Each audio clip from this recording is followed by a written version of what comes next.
ರಾಮಾಯ ರಾಮಭದ್ರಾಯ ರಾಮಚಂದ್ರಾಯ ವೇದಸೆ ರಘುನಾಥಾಯ ನಾಥಾಯ ಸೀತಾಯ ಪತಯೇ ನಮಃ. ಬೋಲೋ ಜೈ ಶ್ರೀರಾಮ್.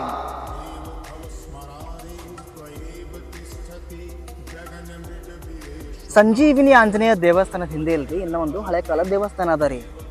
ನಡಿ ನೋಡೋಣ ಅಂಥೇಳಿ ನಾವು ಬಂದುಬಿಟ್ಟೇವ್ರಿ. ನೋಡ್ರಿ ನಮ್ಮ ಹಳೆ ಕಾಲದ ದೇವಸ್ಥಾನಗಳ ಪರಿಸ್ಥಿತಿ ಇವಾಗ ಹೆಂಗೈತೆ ಅಂಥೇಳಿ, ಎಷ್ಟು ಹಾಳಾದ ಸ್ಥಿತಿ ಒಳಗೈತೆ ಅಂಥೇಳಿ ನೋಡ್ರಿ ನೀವೇ.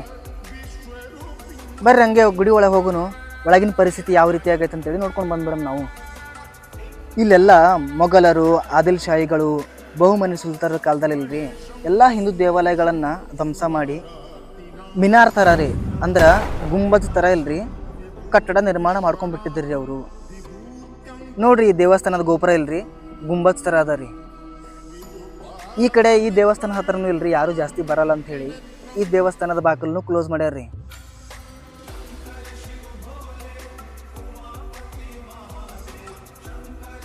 ಈ ದೇವಸ್ಥಾನ ನೋಡ್ಕೊಂಡಿಲ್ರಿ ಸೀದಾ ನಾವು ಬ್ರಹ್ಮ ವಿಷ್ಣು ಮಹೇಶ್ವರ ದೇವಸ್ಥಾನ ಅಂದ್ರೆ 60 ಕಂಬದ ಗುಡಿಗೆ ಬಂದುಬಿಟ್ಟೇವ್ರಿ. 10ನೇ ಶತಮಾನದಲ್ಲಿ ಇದು ಒಂದು ವಿಶ್ವವಿದ್ಯಾಲಯ ಆಗಿತ್ತು ರೀ. ಇವಾಗ ಬ್ರಹ್ಮ ವಿಷ್ಣು ಮಹೇಶ್ವರ ದೇವಸ್ಥಾನ ಅಥವಾ 60 ಕಂಬದ ಗುಡಿ ಅಂತೇಳಿ ಕರೀತಾರ್ರಿ. 60 ಕಂಬದ ಗುಡಿ ಅಂದ್ರಿಲ್ರಿ ಈ ದೇವಸ್ಥಾನದಾಗ 60 ಕಂಬ ಅವ ಅಂತಾರ್ರಿ ಒಳಗ.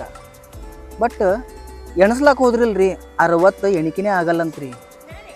ಒಂದು ಹೆಚ್ಚಾದರೂ ಆಗ್ತದಂತ್ರಿ ಅಥವಾ ಒಂದು ಕಡಿಮೆ ಆದರೂ ಆಗ್ತದಂತ್ರಿ. 60 ಕಂಬ ಅಂತೇಳಿ ಎಣಸ್ಲಾಕೆ ಆಗಂಗಿಲ್ಲಂತ್ರಿ. ನಾ ಹಿಂಗೆ ಇಲ್ರಿ ಯಾರೋ ದೊಡ್ಡವ್ರು ಹೇಳಿದ್ ಕೇಳಿದ್ದರಿ.